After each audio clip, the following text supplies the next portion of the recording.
We begin this half hour with Wallis Annenberg, who is changing the face and some might say the heart of Los Angeles. Her foundation has given more than $4 billion to fund nearly 10,000 public projects. The latest is a photography show celebrating 125 years of National Geographic magazine. Usually camera shy herself, Annenberg joined Bill Whitaker for her first ever national TV news interview.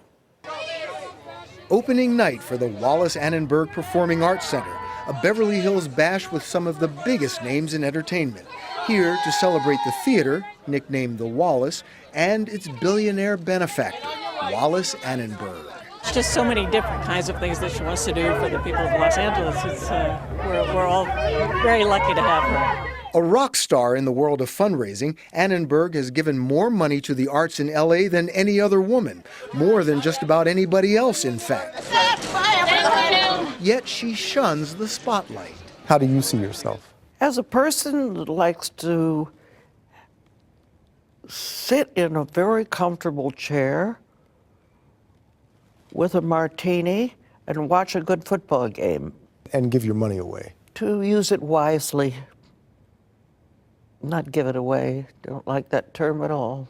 Let's open the doors. She has wisely used $4.2 billion to fund museums, hospitals, beaches. She recently gave $50 million for a new hall at USC's Annenberg School for Communication and Journalism. We caught up with her at the Annenberg Space for Photography. It's the art form I love the most. National Geographic chose this space to celebrate 125 years of global photography. I find most museums treat photography like the little red-headed stepchild. Most of the photographs are in the basement. She was a child of privilege, growing up in a world of movie stars and presidents. Her father, Walter Annenberg, was U.S. ambassador to Britain and the media mogul behind TV Guide and 17 magazine. He was also a philanthropist, giving $500 million to education. He passed his foundation and his philosophy on to Wallis.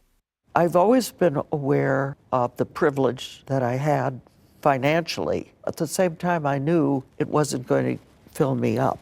I can't keep it unless I can give it away. It was going to be a two-way street. One with a steep learning curve. She had never even run a business before.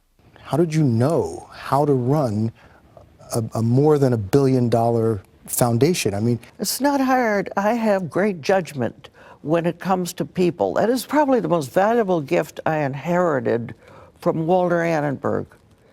The ability to size up a human being. That's my genius. you must be hit up all the time. Absolutely, but I love it. Isn't it wonderful to be invited to everything and not to have to go? Do you know if the invitation is for Wallis or for Wallis's money? Of course it's money as part of their agenda. Of course, I take that for granted. She doesn't see it as investing in art or education. She's building community. She put $27 million into a Santa Monica beach club. It's free to the public and sits right next to an expensive, exclusive club. She built this wheelchair-accessible treehouse. She's known to drop in on her projects with no fanfare. Now, you said you go down there sometimes incognito.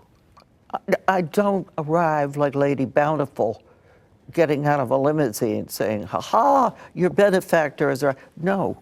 Nobody would be upset if you did show up like Lady Bountiful. It's not who I am. You're making it sound like I have some sort of false modesty. I don't. I think I'm the luckiest person in the world to be able to give this kind of a gift. It's a privilege. It makes me happy. This is my jewelry. This is my art. For CBS This Morning Saturday, Bill Whitaker, Los Angeles.